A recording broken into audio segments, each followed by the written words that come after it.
Hello everyone. So human reproduction मानव प्रजनन के छठवें लेक्चर में आपका एक बार फिर से बहुत बहुत स्वागत है। आज की वीडियो में हम लोग क्या पढ़ने वाले हैं, हमारा नेक्स्ट टॉपिक है। अच्छा, अभी भी आपके लिए ऑफर चल रहा है ना, 5000 का कोर्स है, लेकिन ये आपको अभी 3000 में दिया जा रहा है। ठीक है, तो इसको आप बाय कर सकते हैं अभी भी। ठीक है, चलो। तो आज के लेक्चर में हम लोग पढ़ने जा रहे हैं स्ट्रक्चर ऑफ ओवरी। ठीक है, जो अंडाशय होता है, ओवरी होता है, जिसका संरचना आज हम पढ़ने जा रहे हैं। ठीक है, ओवरी के स्ट्रक्चर के बारे में पढ़ते हैं। तो देखो, ओवरी का जो सबसे आउटर मोस्ट लेयर होता है उसको क्या बोलते हैं? जर्मिनल एपिथीलियम बोलते हैं, है ना। आउटर मोस्ट लेयर को क्या बोलते हैं भाई? Germinal epithelium. Outer most layer क्या बोलते हैं? आउटर मोस्ट लेयर को जर्मिनल एपिथीलियम, है ना। और वैसे ही अगर हम बात करते हैं इनर मोस्ट लेयर की, इनर मोस्ट लेयर, तो इनर मोस्ट लेयर को क्या बोलते हैं भाई? इनर मोस्ट लेयर को बोलते हैं क्या? ट्यूनिका एल्बुगिनिया। ट्यूनिका एल्बुगिनिया। ठीक है, इनर मोस्ट लेयर को ट्यूनिका एल्बुगिनिया बोलते हैं। और ये जो ट्यूनिका एल्बुगिनिया है किसकी बनी होती है?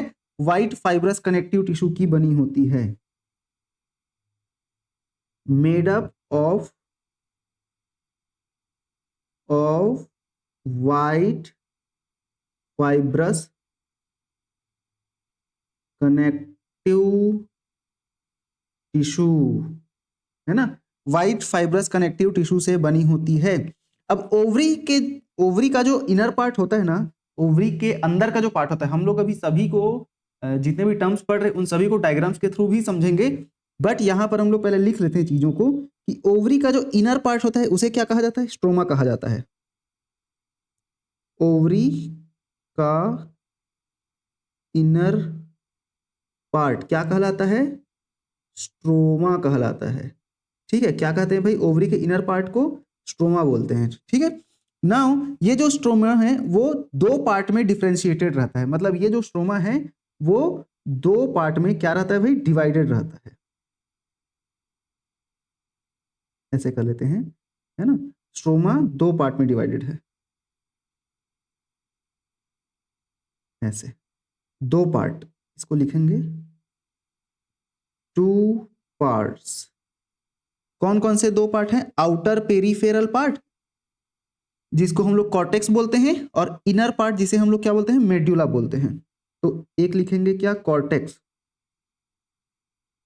और एक क्या है? मेड्यूला। कॉर्टेक्स क्या है? आउटर पेरीफेरल पार्ट है, आउटर पेरीफेरल पार्ट, है ना। और वैसे ही मेड्यूला क्या है? इनर पार्ट है। ठीक है, मेड्यूला क्या है? इनर पार्ट है। स्ट्रोमा के अंदर क्या रहता है भाई? स्ट्रोमा के अंदर बहुत सारे फॉलिक्यूलर सेल्स रहते हैं, कनेक्टिव टिश्यू रहता है, और ब्लड वेसल्स तथा लिम्फेटिक रहते हैं, लिम्फेटिक्स रहते हैं। ठीक है, तो लिखेंगे स्ट्रोमा में क्या रहते हैं भाई? स्ट्रोमा में क्या क्या रहता है?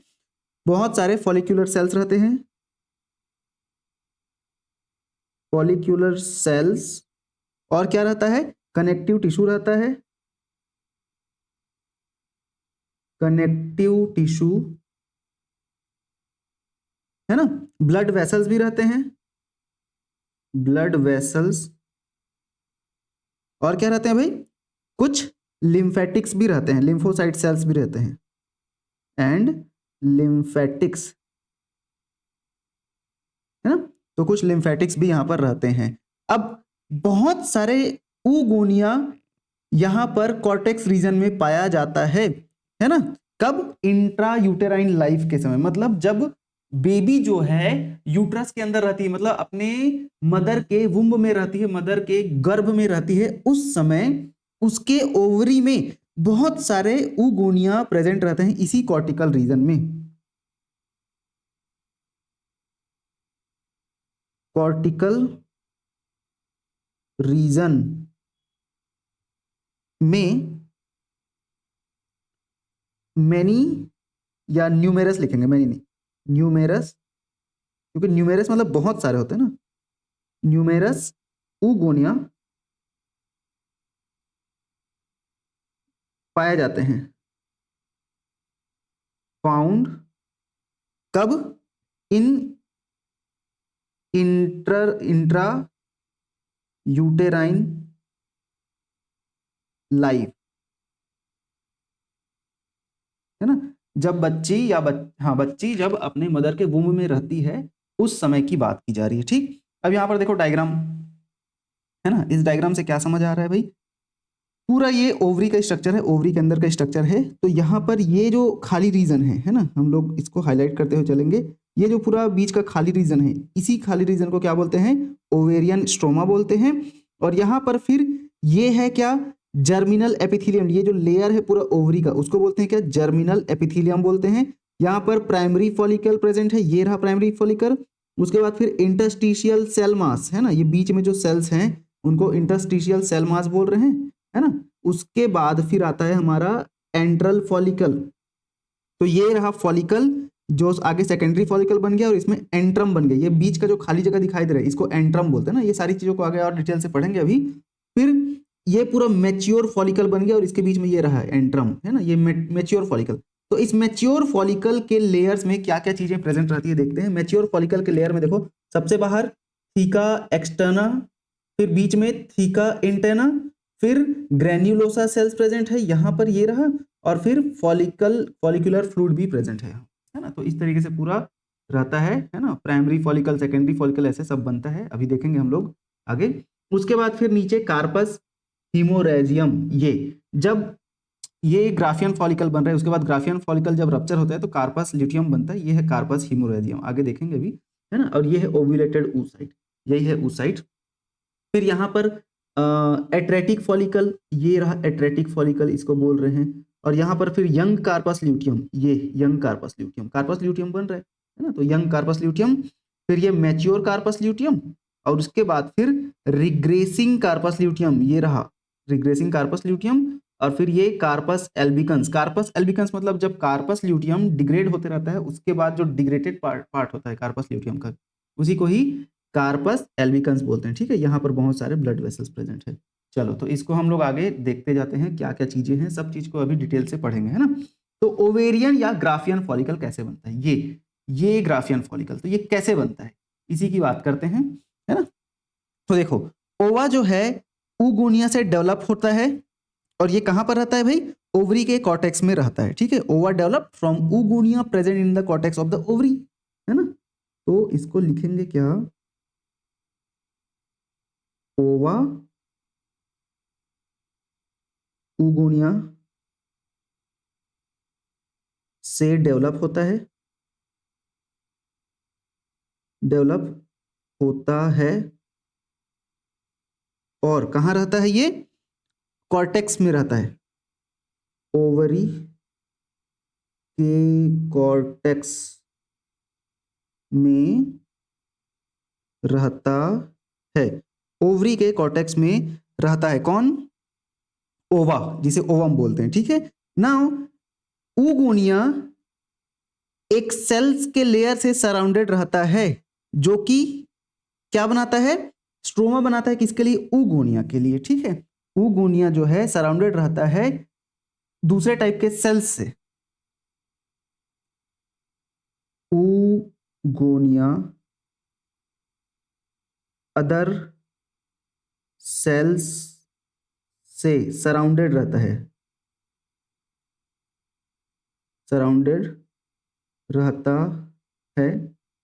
जो ऊगोनिया के लिए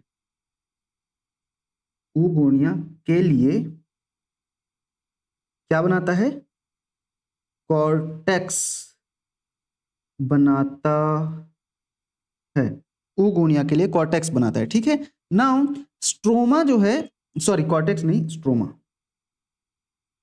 स्ट्रोमा बनाता है। अब ये जो स्ट्रोमल सेल्स है ना, वही क्या बनाते हैं?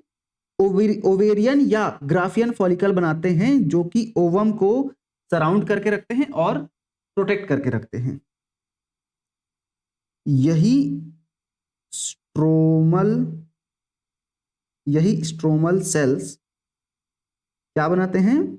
Graafian follicle. ठीक है, क्या बनाते हैं भाई? Graafian follicle. यहां पर डबल ए आता है ना, ग्राफियन फॉलिकल या ओवेरियन फॉलिकल भी बोल सकते हैं, और ओवेरियन, ठीक है, ओवेरियन फॉलिकल बनाते हैं और ओवम को क्या करता है भाई? ओवम को प्रोटेक्ट करके रखता है,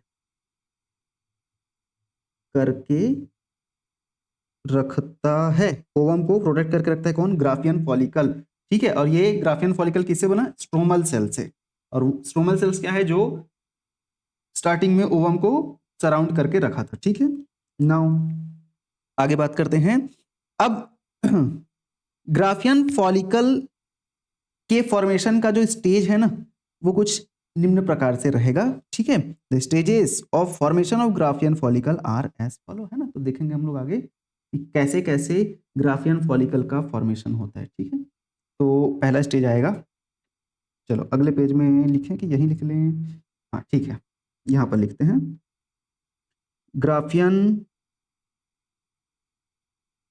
फॉलिकल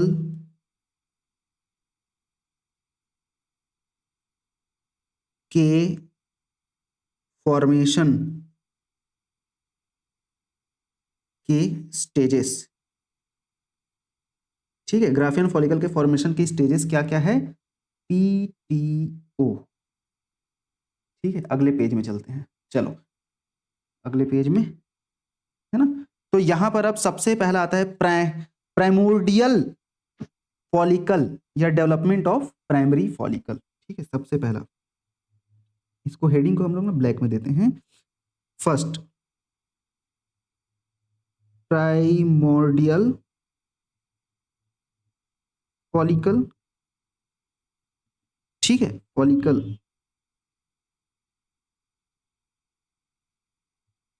या developing primary follicle, developing primary follicle. ठीक है, primary follicle, developing primary follicle. Start करते हैं भाई, है ना। देखो, ये रहा प्राइमोर्डियल फॉलिकल, ऐसे रहता है। इसकी खास बात क्या है देखते हैं, है ना। तो सबसे पहले कुछ सेल्स जो हैं स्ट्रोमा के क्या बनते हैं भाई? फ्लैटेंड होते हैं और सराउंड करते हैं प्राइमरी oocyte को। सबसे पहले फर्स्टली क्या होता है? कुछ सेल्स स्ट्रोमा के फ्लैटेंड बन जाते हैं। Some cells of stroma become, ठीक है, some cells of stroma become flattened. ठीक है, जो स्ट्रोमा के कुछ सेल्स हैं वो फ्लैट हो जाएंगे, फ्लैटेंड बन जाते हैं, और किसको घेर लेंगे भाई? oocyte को घेर लेते हैं एंड सराउंड oocyte। ठीक है, oocyte को घेर लेते हैं। कौन से oocyte को? प्राइमरी oocyte को। यहां पर हम लोग प्राइमरी oocyte लिख लेते हैं। ठीक है, यहां पर प्राइमरी को मैं ऐसे लिख रहा हूं। ठीक है, प्राइमरी, ये देखो, प्राइमरी, सेकेंडरी, टर्सरी ऐसे लिखना है, तो शॉर्टकट में लिख रहा हूं मैं प्राइमरी oocyte। आपको समझना है ना इन चीजों को, है ना। तो प्राइमरी oocyte को घेर लेता है कौन? सबसे पहले जो कुछ सेल्स हैं स्ट्रोमा के, वो पहले चपटे बन जाएंगे और प्राइमरी oocyte को घेर लेते हैं। अब ये जो प्राइमरी oocyte है किससे डेवलप हो रहा है? बेसिकली ऊगोनिया सेल से, है ना। ऊगोनिया सेल से ही डेवलप हो रहा है। हम लोगों ने देखा था oocyte का फॉर्मेशन कैसे बनता है ना। oocyte का जो पूरा प्रोसेस है वो देखा था, तो वो आपने नहीं देखा है तो पिछला वीडियो पहले देखेंगे, तब ये समझ आने वाला है ना। नाउ ये जो फ्लैटेंड सेल्स है अल्टीमेटली क्या बनाते हैं? ओवेरियन फॉलिकल बनाते हैं। ठीक है, और इसीलिए इनको फॉलिक्यूलर सेल्स बोलते हैं। कौन से cells? Flattened cells ultimately flattened cells ultimately क्या बनाते हैं? ओवेरियन फॉलिकल, ओवेरियन फॉलिकल बनाते हैं। अल्टीमेटली क्या बनाते हैं भाई? ओवेरियन फॉलिकल बनाते हैं। और इसीलिए इन्हें क्या कहते हैं? फॉलिक्यूलर सेल्स कहते हैं। फॉलिक्यूलर सेल्स कहते हैं, है ना? फॉलिक्यूलर सेल्स कहते हैं। ठीक है, कौन से सेल्स को? ये जो फ्लैटेंड सेल्स थे जो स्ट्रोमा में प्रेजेंट है ना? अब ये जो फ्लैटेंड फॉलिक्यूलर सेल्स है कैसे बन जाते हैं? अब ये बन जाएंगे क्या? कॉलुमनर बन जाते हैं। ठीक है, तो देखो यहीं पर ये है, मान के चलो अंदर में इसके क्या प्रेजेंट है? ओवरी है, ऊसाइट प्रेजेंट है। ठीक है, मतलब ये ऊसाइट है मान के चलो। ठीक है, अब इसके बाहर बाहर में ये जो फ्लैट सेल्स, ये इसी की बात की जा रही है, यही क्या है? Follicular cells. तो ये जो स्ट्रक्चर बना है ना, इसको क्या बोलते हैं भाई? प्राइमोर्डियल फॉलिकल बोलते हैं, है ना? क्या बोलते हैं? प्राइमोर्डियल फॉलिकल बोलते हैं। अब ये जो फ्लैटेंड सेल्स थे, देखो ये जो चपटे सेल्स हैं ये कैसे बन जाएंगे? अब become columnar. Flattened sales become columnar, है ना? अब कॉलम की तरह सेल्स बन जाएंगे। कॉलम मतलब ऐसे ऐसे ऐसे वाले सेल्स बन जाएंगे, है ना? कॉलुमनर सेल्स बन जाएंगे। ठीक है, तो यहां पर ये जो फॉलिकल सेल्स है अभी कॉलुमनर सेल्स बन गए। अब फॉलिकल्स जो है इस स्टेज तक क्या डेवलप हो जाए रहेगा? अब प्राइमोर्डियल फॉलिकल बन जाता है। ठीक है, यहीं पर इसी स्टेज तक क्या बन गया है? Development are called primordial follicle. इसी स्टेज तक को क्या बोलते हैं भाई? प्राइमोर्डियल फॉलिकल कहते हैं, है ना? इसी स्टेज तक को प्राइमोर्डियल फॉलिकल कहते हैं। ठीक है, ये बात आप ध्यान में रखेंगे। अब हम लोग आगे चलते हैं। हमारा दूसरा स्टेज आता है प्राइमरी फॉलिकल। अभी प्राइमोर्डियल फॉलिकल बना था, अब आ जाते हैं प्राइमरी फॉलिकल। तो क्या होता है प्राइमरी फॉलिकल? दूसरे स्टेज की बात कर रहे हैं। ठीक है, दूसरा प्राइमरी फॉलिकल। पहला क्या था? हाँ ठीक है, पहला प्राइमोर्डियल फॉलिकल, दूसरा है प्राइमरी फॉलिकल। प्राइमरी फॉलिकल, ठीक। तो प्राइमरी फॉलिकल की अगर हम बात करते हैं, है ना, प्राइमरी फॉलिकल की बात करते हैं तो एक ग्लाइकोप्रोटीन मेम्ब्रेन जिसे कि जोना पेलुसिडा कहते हैं, वो अब अपीयर होना स्टार्ट हो जाता है। किसके किसके बीच में? फॉलिकुलर सेल्स तथा oocyte के बीच में। तो ये देखो, ये है क्या? ये देखो, ये मैं ब्लू कलर में जो बना रहा हूं ना, ये है हमारा जोना पेलुसिडा। अब बीच में क्या है? oocyte है। और ये जो कॉलुमनर सेल्स बने हैं ये क्या है? हमारे फॉलिकुलर सेल्स हैं, है ना? तो भाई इन्हीं फॉलिकुलर सेल्स और oocyte के बीच में ये जो लेयर बना है इसी को ही जोना पेलुसिडा बोलते हैं। ठीक है, क्या बोलते हैं? जोना पेलुसिडा बोलते हैं। और ये जो जोना पेलुसिडा है ग्लाइकोप्रोटीन मेम्ब्रेन होती है,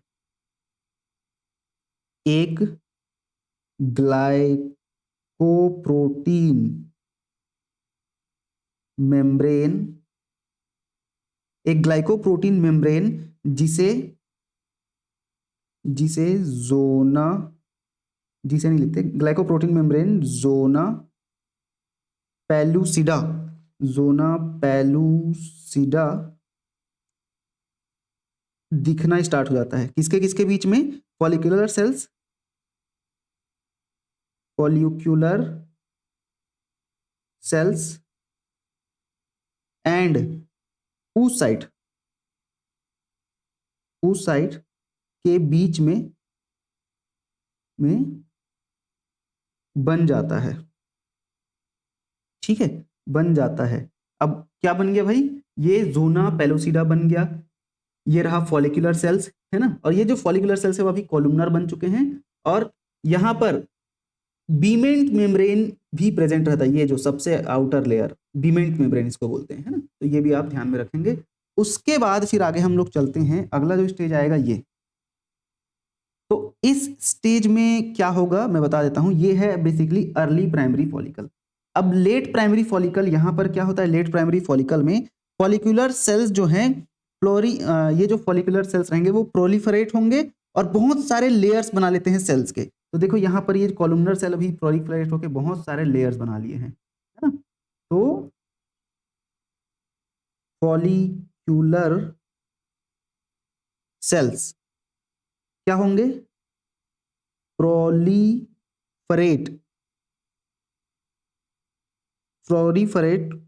होकर क्या बना लेते हैं, बहुत सारे लेयर्स ऑफ सेल्स बना लेते हैं, ठीक है। और वहां पर एक मेम्ब्रेन बन जाता है जिसे ग्रेन्युलोसा मेम्ब्रेन बोलते हैं, ठीक है।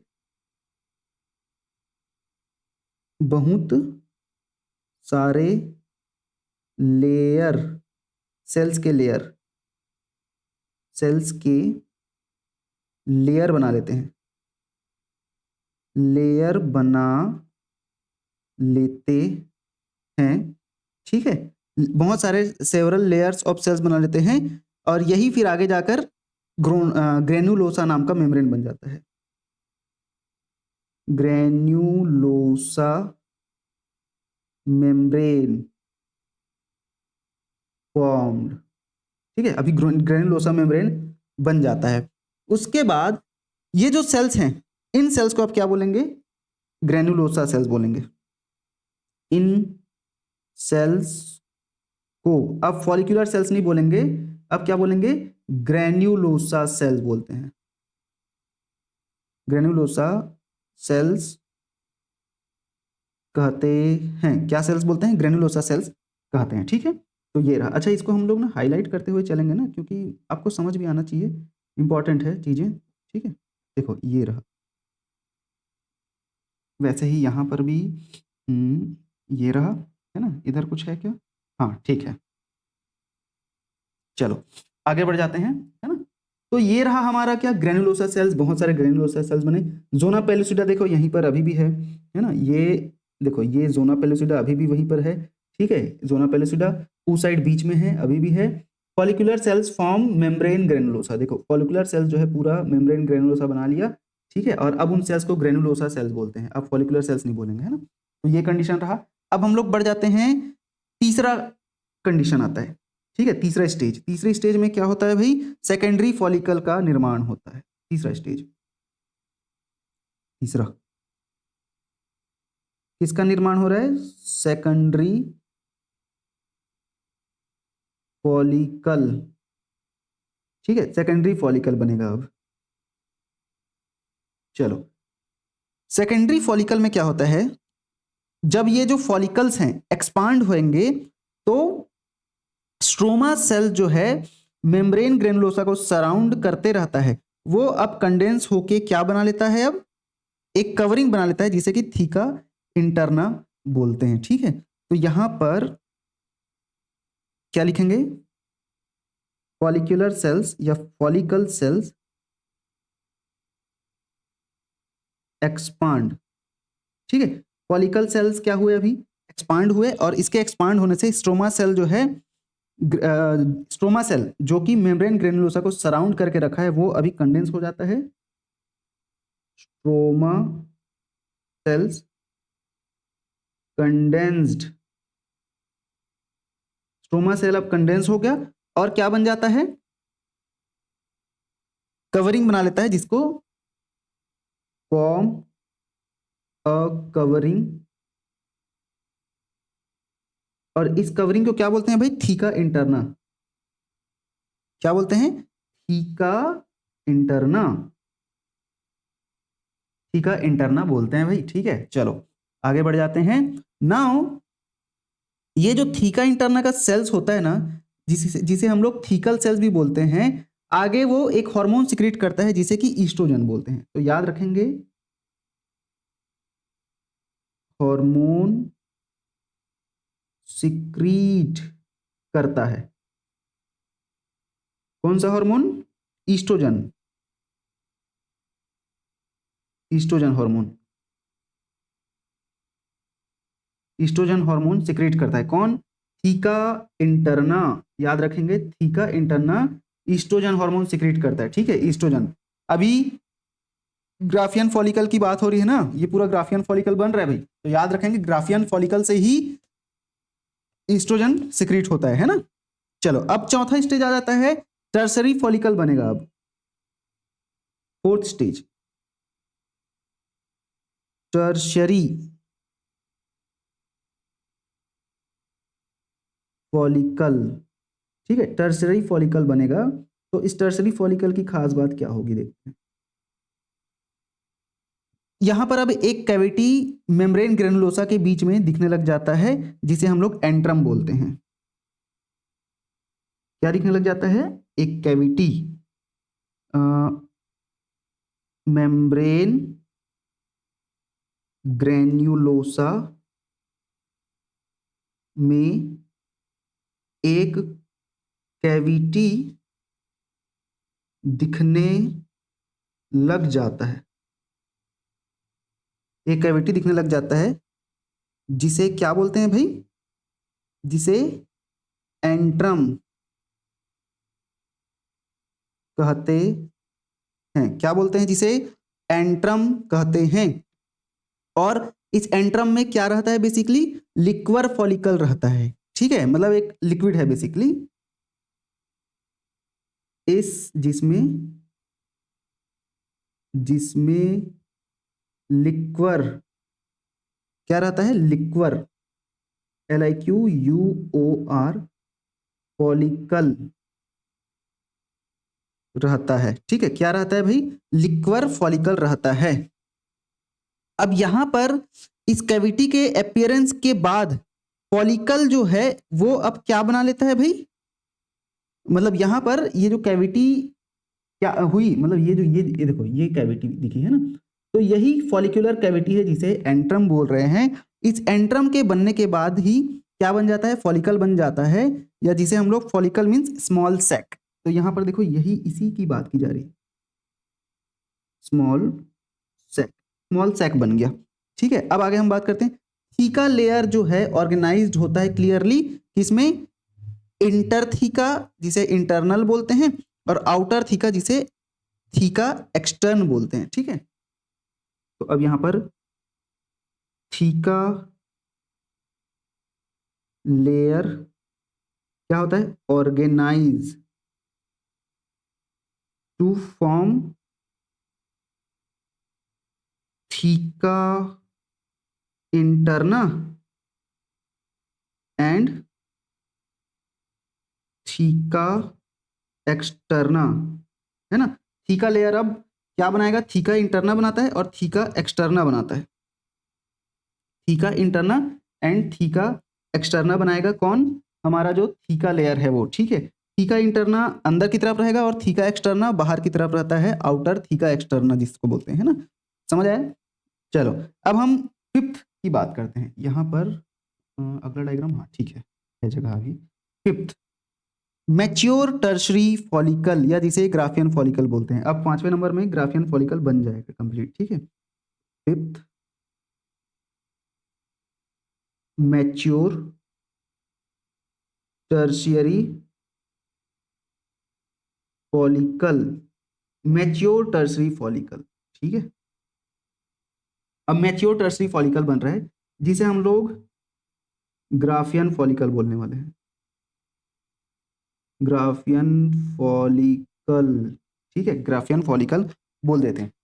तो अभी इस ग्राफियन फॉलिकल की क्या खास बात होगी भाई, ये जो हमारा ग्राफियन फॉलिकल है या मैच्योर टर्शरी फॉलिकल, यहाँ पर जो फॉलिकल का जो कैविटी है वो बड़ा हो जाएगा साइज में, है ना। Cavity follicle follicular cavity size में क्या होगा, इंक्रीज होगा, इंक्रीज इन साइज, है ना। फॉलिकुलर कैविटी अब साइज में इंक्रीज होगा रैपिडली, ठीक है, रैपिडली साइज में इंक्रीज होगा और एक फ्लूइड से भर जाएगा जिसे कि क्या बोलते हैं, लिक्वर फॉलिक्यूलाई बोलते हैं। फ्लूइड लिक्वर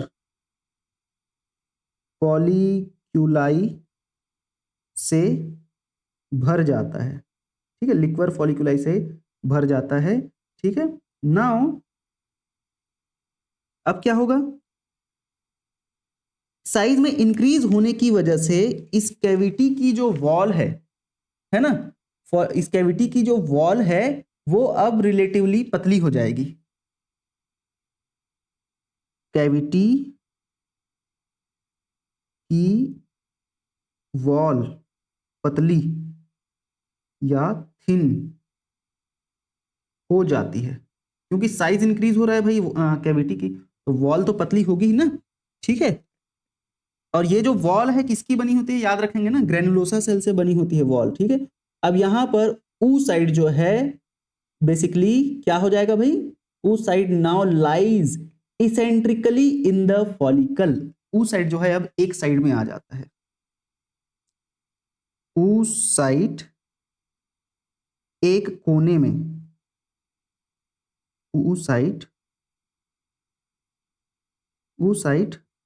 एक कोने में आ जाता है, कोने में आ जाता है। अभी हम लोग डायग्राम से देखेंगे। ठीक है, ये देखो एक कोने में आ गया ऊ साइड हमारा, है ना, और ये जो कैविटी है ये पूरा बहुत बड़ा कैविटी बन गया है देखो, और इसकी जो लेयर है वो बहुत पतली हो गई। पहले बहुत मोटी थी, है ना, ये देखो कैविटी छोटा था, लेयर पूरी मोटी सी, लेकिन अभी कैविटी बड़ा हो गया और जो लेयर है वो बहुत पतली हो गई है। ठीक है, और जो ऊ साइड है हमारा एक कोने में आ गया है ना, तो इसी की बात की जा रही है। अभी ओवरी के अंदर सारा चीज हो रहा है ना अभी, ये है ना, याद रखेंगे इसको, ओवरी के अंदर हो रहा है सारी चीजें। अब आगे फिर से इसमें बात करते हैं, वो साइड लाइज इसेंट्रिकली, इसेंट्रिकली मतलब एक कोने में आ जाना। ठीक है, नाउ वो साइड जो है कुछ ग्रेनुलोसा के द्वारा सराउंडेड रहता है। ठीक है, जिसको हम लोग क्या बोलते हैं, क्यूमुलस ऊफोरिकस बोलते हैं। क्या बोलते हैं भाई, ऊ साइड सराउंडेड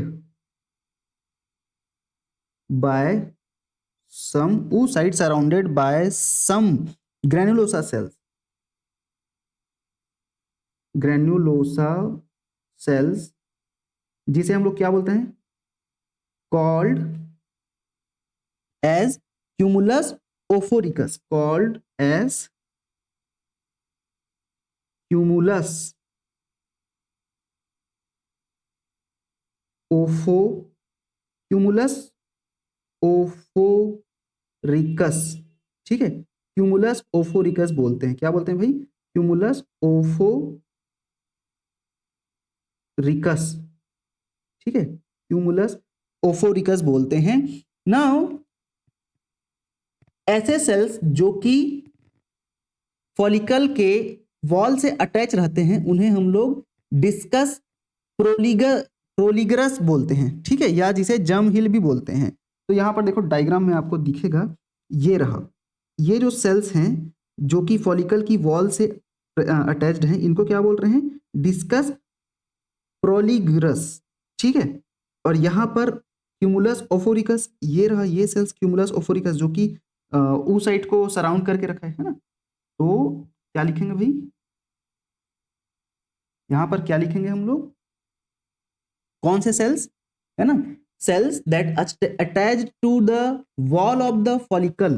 ठीक है, तो फॉलिकल की वॉल से अटैच्ड सेल्स को क्या बोलते हैं, फॉलिकल की वॉल से अटैच्ड सेल्स को क्या बोलते हैं, discuss प्रोलिगरस,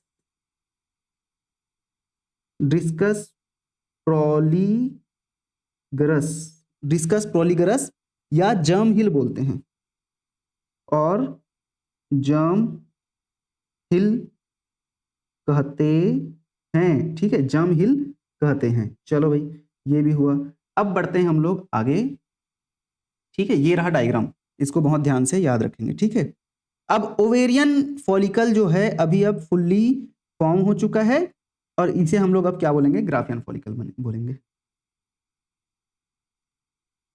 ovarian follicle is now fully formed and अब इसे क्या बोलेंगे, ग्राफियन, ग्राफियन में बड़ा ए डबल ए आता है। ठीक है, क्या बोलेंगे, ग्राफियन फॉलिकल कहेंगे। ठीक है, क्या बोलेंगे? ग्राफियन फॉलिकल कहेंगे। अब भाई यहां पर जोना पेलुसिडा हमने देखा था, ये रहा जोना पेलुसिडा। इसी के लेयर के आसपास जो सेल्स रहते हैं वो इलोंगेटेड बन जाते हैं और क्या बनाते हैं भाई? कोरोना रेडिएटा बनाते हैं। ठीक है, जोना पेलुसिडा के आस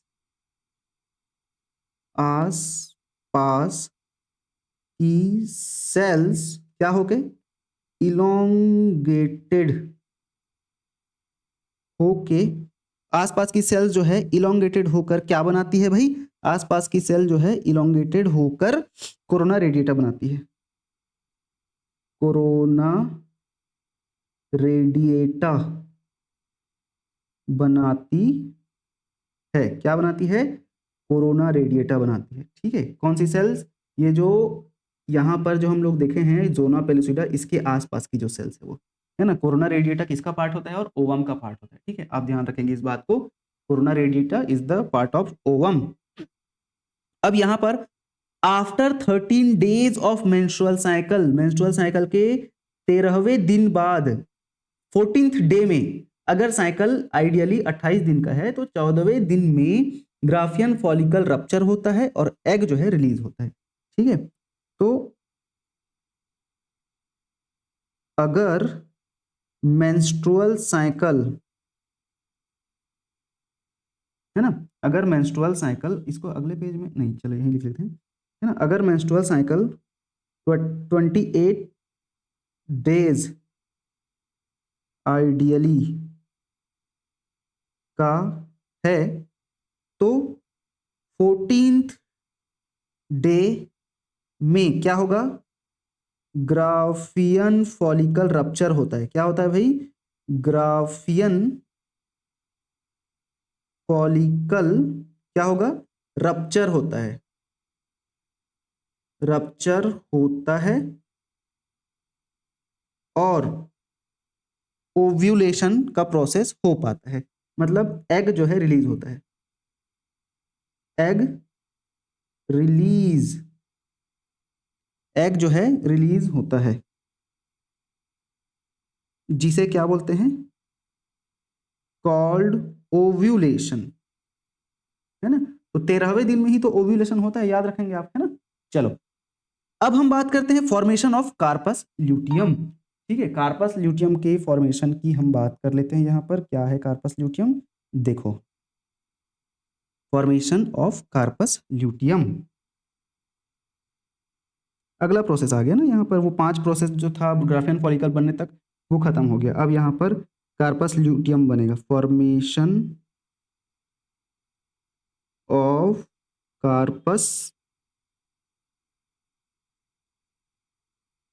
कार्पस ल्यूटियम,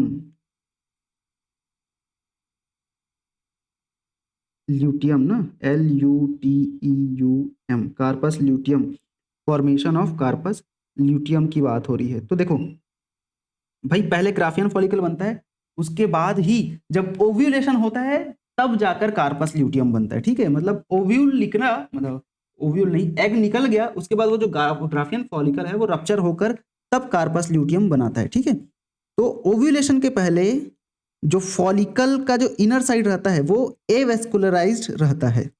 ठीक है, बिफोर ओव्यूलेशन, एक second, before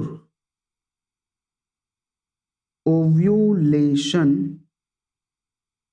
follicle cells are avascularised, है ना। मतलब उन सेल्स में अभी कोई भी वेसल्स नहीं है, ब्लड वेसल्स नहीं है भाई। ठीक है, एवेस्कुलराइज्ड है। But after ovulation, after ovulation क्या हो जाता है भाई? ब्लड वेसल्स ग्रो हो जाते हैं और रप्चर्ड ग्राफियन फॉलिकल क्या हो जाता है? कार्पस ल्यूटियम में कन्वर्ट हो जाता है। आफ्टर ओव्यूलेशन ब्लड वेसल्स बन जाते हैं formed and ruptured Graafian follicle become filled and ruptured Graafian follicle किससे फिल्ड हो जाएंगे? फ्लूइड से फिल्ड हो जाते हैं, ब्लड से फिल्ड हो जाते हैं, है ना, ब्लड से फिल्ड हो जाते हैं, ब्लड उसके अंदर अब भर जाएगा और जिसे कि हम लोग क्या बोलते हैं अब? कार्पस हीमोरेजियम बोलते हैं, जिसे अब हम लोग क्या बोलेंगे? कॉर्पस हीमोरेजियम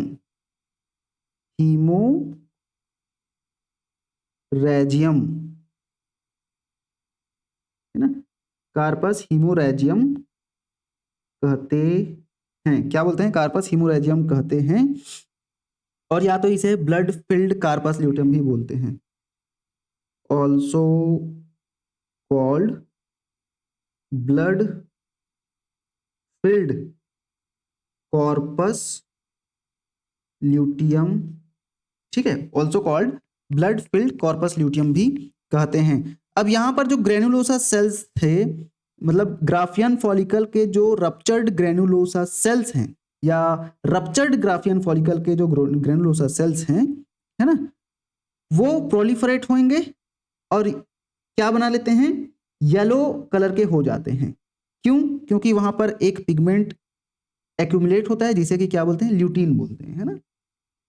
तो रप्चर्ड, कलर चेंज कर लेते हैं भाई, है ना, ruptured Graafian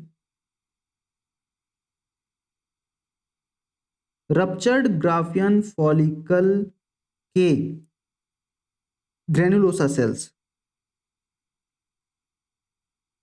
ruptured Graafian follicle के ग्रेनुलोसा सेल्स, है ना, क्या बन जाते हैं? प्रोलिफरेट होंगे, पहले तो प्रोलिफरेट होते हैं और ये जो सेल्स हैं येलो कलर के बन जाते हैं and become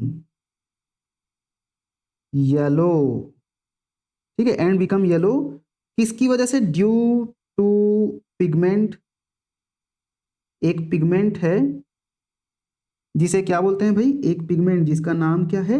due to a pigment called lutein, ठीक है, क्या बोलते हैं भाई?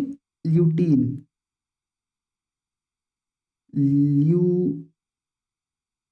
ल्यूटीन बोलते हैं, ठीक है, जिस पिगमेंट का नाम है ल्यूटीन, वो क्या करता है भाई? येलो कलर कर देता है जो ग्रेन्युलोसा सेल्स हैं उसको, है ना। चलो, ल्यूटीन पिगमेंट की वजह से येलो हो गया। अब ये जो सेल्स है जिन्हें कि हम लोग क्या बोलते हैं? हम ल्यूटियल सेल्स बोलते हैं। इन येलो सेल्स को क्या बोलेंगे? ल्यूटियम, ठीक है, ल्यूटियल सेल्स कहते हैं, है ना, ल्यूटियल सेल्स या ल्यूटीन भी कह देते हैं। अब यही ल्यूटीन सेल्स जो है प्रोजेस्टेरॉन सिक्रीट करता है, याद रखना, ईस्ट्रोजन ग्राफियन फॉलिकल के द्वारा और प्रोजेस्टेरॉन कार्पस ल्यूटियम के द्वारा, ठीक है, oestrogen Graafian follicle, progesterone corpus luteum, EGPC, ये याद रखेंगे आप, है ना। तो ल्यूटियल सेल्स, इन्हीं ल्यूटियल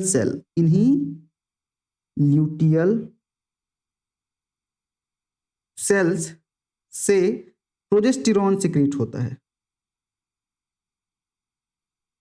प्रोजेस्टेरॉन सिक्रीट होता है ना, इन्हीं ल्यूटियल सेल से प्रोजेस्टेरॉन सिक्रीट होता है ना, इन्हीं ल्यूटियल सेल से अब प्रोजेस्टेरॉन सिक्रीट होगा। लेकिन यहां पर ईस्ट्रोजन भी यहां से सिक्रीट होता है कार्पस ल्यूटियम से, बट ईस्ट्रोजन भी कॉर्पस ल्यूटियम से सिक्रीट होता है, सिक्रीट होता है, ठीक है, ईस्ट्रोजन भी कॉर्पस ल्यूटियम से सिक्रीट होता है, ईस्ट्रोजन, ठीक है। और यहाँ पर ल्यूटियल सेल से प्रोजेस्टेरॉन सीक्रेट होता है, ये बात तो आपको ध्यान में रखना। मेनली ल्यूटियल सेल से या कार्पस ल्यूटियम से प्रोजेस्टेरॉन, बट ईस्ट्रोजन भी यहाँ से निकल जाता है, और ईस्ट्रोजन मेनली कहाँ से निकलता है, लेकिन ग्राफियन फॉलिकल से। ठीक है, चलो अब ये जो कॉर्पस ल्यूटियम है उसके फेट की बात करते हैं, है ना। कॉर्पस ल्यूटियम के फेट की यहाँ पर हम लोग बात कर लेते हैं। चलो यहीं पर लिखते हैं, fate of corpus luteum. Fate of corpus luteum, है ना। फेट ऑफ कॉर्पस ल्यूटियम की यहां पर हम बात कर रहे हैं। Fate of corpus luteum. तो अगर हम फेट ऑफ कार्पस ल्यूटियम की बात करेंगे ना, तो बेसिकली ये डिपेंड करता है कि कार्पस ल्यूटियम डिग्रेड होगा या कार्पस ल्यूटियम आगे रहेगा या नहीं। ये डिपेंड करता है फर्टिलाइजेशन के ऊपर। ठीक है, अगर ओवम में फर्टिलाइजेशन होता है तो कार्पस ल्यूटियम फिर आगे रहेगा प्रेगनेंसी के दौरान, लेकिन अगर फर्टिलाइजेशन तथा इम्प्लांटेशन नहीं होता है तो फिर कार्पस ल्यूटियम डिग्रेड हो जाता है ना। तो इसके दो फेट हैं, है ना। यहां पर हम लोग इसको लिखते हैं, ठीक है, इसे दो में डिवाइड कर लेते हैं। चलो अब सबसे पहला कि अगर बीच में लिख लेते हैं फर्टिलाइजेशन, फर्टिलाइजेशन, है ना, फर्टिलाइजेशन एंड इम्प्लांटेशन। तो अगर फर्टिलाइजेशन हो जाता है, ठीक है, अगर फर्टिलाइजेशन हो जाता है, फर्टिलाइजेशन अगर हो जाता है, यस, फर्टिलाइजेशन अकर, और इधर फर्टिलाइजेशन नो। अगर फर्टिलाइजेशन नहीं होता है तो, और अगर फर्टिलाइजेशन हो जाता है तो क्या होता है। तो अगर फर्टिलाइजेशन हो जाएगा तो corpus luteum become stable for next 9 month, है ना। Corpus luteum become stable for next 9 month, है ना। अगले 9 महीने के लिए कार्पस ल्यूटियम जो है स्टेबल हो जाता है। ठीक है, क्यों, मतलब किसके हेल्प से, एक हार्मोन होता है HCG, human chorionic gonadotropin hormone की वजह से ये क्या हो जाता है, 9 महीने के लिए स्टेबल हो जाता है। तो बाय द हार्मोन HCG, और ये जो HCG है किसके द्वारा सीक्रेट होता है, इसी कार्पस ल्यूटियम के ट्रोफोब्लास्ट एम्ब्रियोनिक स्टेज में ट्रोफोब्लास्ट सेल से ही HCG secreted by itself embryonic या itself embryonic cells trophoblast, by itself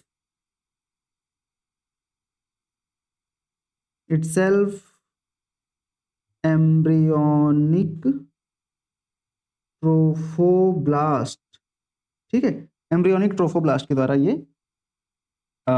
secret होता है, कौन, HCG। और HCG की वजह से ये जो कार्पस ल्यूटियम है वो क्या रहता है भाई, आगे 9 मंथ तक ये स्टेबल रहता है। बट वही अगर हम बात करते हैं किसकी, वही हम अगर बात करेंगे, इसको डिवाइड कर लेते हैं, है ना। कैसे कि अगर यहाँ पर फर्टिलाइजेशन नहीं होता है तो कार्पस ल्यूटियम स्टार्ट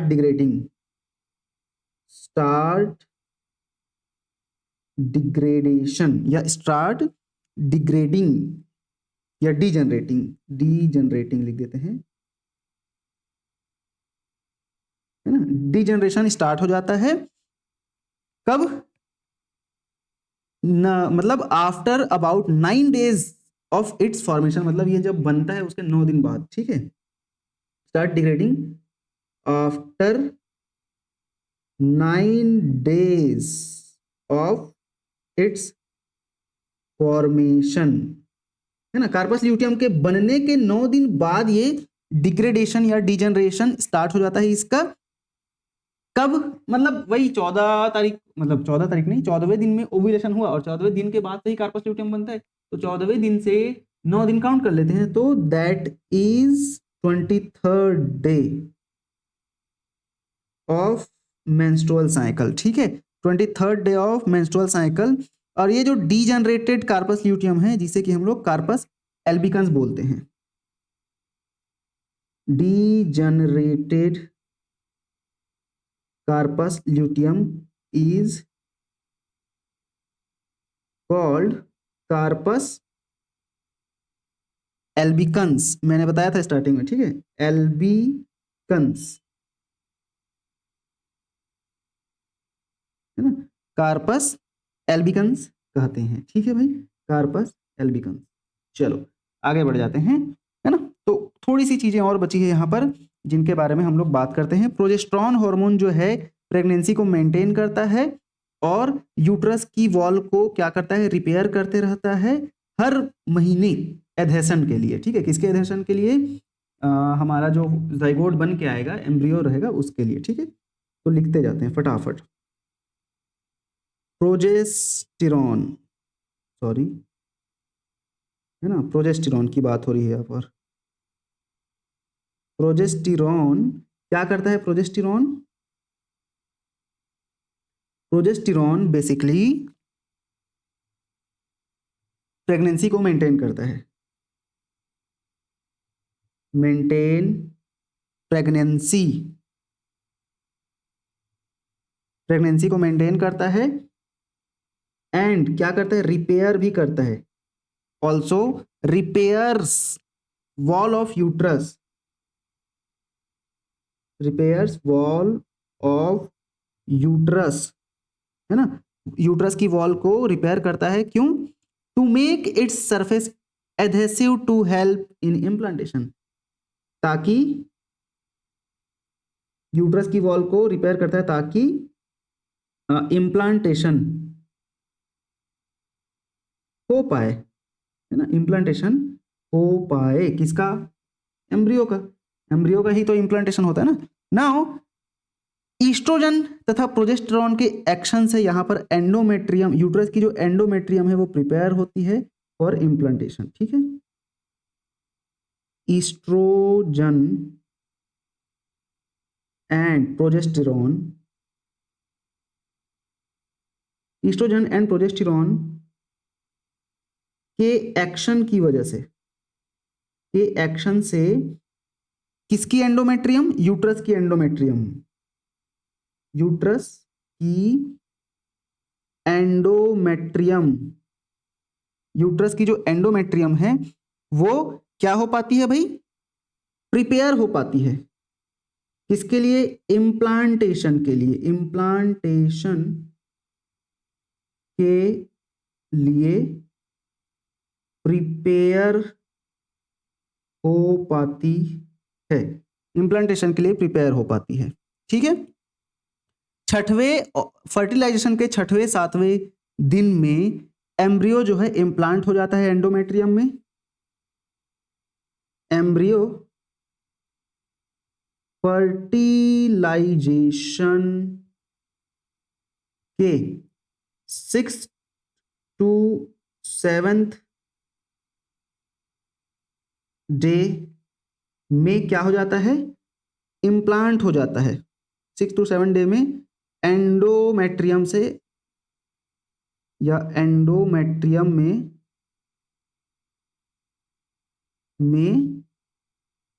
इम्प्लांट हो जाता है ना, एंडोमेट्रियम में इम्प्लांट हो जाता है। अब एम्ब्रियो इम्प्लांट हो गया एंडोमेट्रियम से, ठीक है, मोस्ट कॉमनली कहां पर, फंडस में, फंडस रीजन यूट्रस का एक रीजन होता है जहां पर मोस्ट कॉमनली इम्प्लांट होता है, ठीक है, फंडस रीजन में। अब टोटल नंबर ऑफ फॉलिकल जो होता है दोनों ओवरी में वो नॉर्मल यंग एडल्ट वुमेन में कम से कम 4 लाख होता है, ठीक है। एक normal young woman, colour change कर लेते हैं ना, क्यों वही वही कलर यूज करे बार बार, है ना, बोरिंग हो जाता है फिर। एक नॉर्मल यंग वुमन, एक नॉर्मल यंग वुमन में या के दोनों ओवरी में, दोनों ओवरी में 4 लाख, 4 लाख क्या होता है भाई, फॉलिकल होते हैं, 4 लाख फॉलिकल ना, अभी ओवम नहीं, फॉलिकल होते हैं, 4 लाख फॉलिकल होते हैं, बट अधिकतर उनमें से जो भी हैं वो क्या हो जाते हैं, रिग्रेशन तथा डिसअपियर हो जाते हैं, है ना, मतलब बेसिकली डिसअपियर हो जाते हैं, गायब हो जाते हैं। कब? उनके डेथ होने की वजह से या उनके डिस्पोज होने की वजह से। और ये डिस्पोजल किसकी वजह से होता है? फैगोसाइटोसिस की वजह से होता है ना। इसको लिखेंगे most of them degenerate during reproductive age, है ना। रिप्रोडक्टिव एज में मतलब फीमेल का जो रिप्रोडक्टिव एज होता है ना, लाइक जब तक उसका मेंस्ट्रुअल साइकिल चलता है, रिप्रोडक्टिव एज बेसिकली 30 ईयर्स तक मान के चलो, 30 to 35 ईयर्स तक, तो उस समय तक जो अधिकतर जो फॉलिकल रहते हैं वो क्या हो जाते हैं, डिग्रेड हो जाते हैं। और डिग्रेडेशन का जो प्रोसेस है फैगोसाइटोसिस के थ्रू होता है, मतलब हमारे फीमेल्स की बॉडी में क्या प्रेजेंट रहता है, फैगोसिटिक सेल्स रहते हैं, इम्यून सेल्स रहते हैं, वो उनको क्या कर देते हैं, खा जाते हैं, ठीक है। इसको क्या बोलते हैं? इसे कहा जाता है फॉलिक्यूलर अट्रेसिया बोला जाता है। इससे फॉलिक्यूलर एट्रेसिया कहते हैं। क्या कहते हैं भाई? फॉलिक्यूलर एट्रेसिया कहा जाता है ना, फॉलिक्यूलर एट्रेसिया कहते हैं। और ये बेसिकली रिस्पॉन्सिबल होता है किसके लिए? Limited number of gamete production female में। इसी वजह से फीमेल में लिमिटेड नंबर ऑफ गैमेट बनते हैं भाई, है ना, लिमिटेड नंबर ऑफ गैमेट बनते हैं, ठीक है। चलो, जनरली सिर्फ एक ओवम ही एक मेंस्ट्रुअल साइकिल में निकलता है, और एक साइड से, मतलब ऐसे फीमेल में 2 ओवरी है मान के चलो, ऐसे, है ना, मान के चलो ऐसा। तो भाई एक ओवरी से एक बार ओवम आया, तो दूसरी ओवरी से दूसरे बार, ठीक है। एक मेंस्ट्रुअल साइकिल में एक बार में एक ही ओवम आया था, और एक साइड से आया, इस महीने इधर से, तो इस महीने इस साइड से, ऐसे। तो ये पूरा प्रोसेस चलता है, ठीक है। ऑल्टरनेट होता है, एक साइड से इस मंथ तो अगले मंथ नेक्स्ट साइड से, ऐसे, है ना। ये सबको पता है, वैसे बचपन से ये चीजें पढ़ते आ रहे हैं। अब यहाँ पर कॉपुलेशन के बाद, कॉपुलेशन मीन्स इंसेमिनेशन बेसिकली, तो स्पर्म को अंदर भेजने के लिए, ठीक है, वेजाइना में स्पर्म रिलीज किया जाता है, और उस स्पर्म को अंदर यूट्रस तथा फैलोपियन ट्यूब में भेजने के लिए एक हार्मोन सीक्रेट होता है, जिसे क्या बोलते हैं? ऑक्सीटोसिन हार्मोन बोलते हैं, ठीक है। तो यहाँ पर लिखेंगे कॉप्यूलेशन के बाद ऑक्सीटोसिन हार्मोन, है ना, कॉप्यूलेशन के बाद ऑक्सीटोसिन हार्मोन रिलीज होता है, ठीक है। कौन सा हार्मोन? ऑक्सीटोसिन हार्मोन रिलीज होता है, कहां से? ऑक्सीटोसिन हार्मोन पिट्यूटरी से, पिट्यूटरी ग्लैंड से, पिट्यूटरी ग्लैंड से ऑक्सीटोसिन हार्मोन रिलीज हुआ। अब ये जो हार्मोन है वो क्या प्रमोट करता है? पेरिस्टाल्टिस मूवमेंट को प्रमोट करता है फैलोपियन ट्यूब तथा यूट्रस में। ये हार्मोन फैलोपियन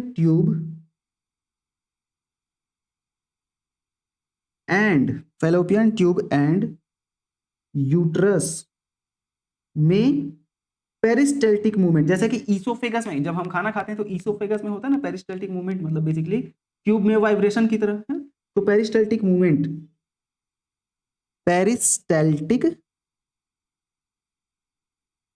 पेरिस्टल्सिस मूवमेंट कराता है ना, पेरिस्टल्टिक मूवमेंट कराता है। अब पेरिस्टल्टिक मूवमेंट हो रहा है ताकि सीमेन जो है अच्छे से सक्ड हो जाए और फैलोपियन ट्यूब तक पहुंच जाए। सीमेन अच्छे से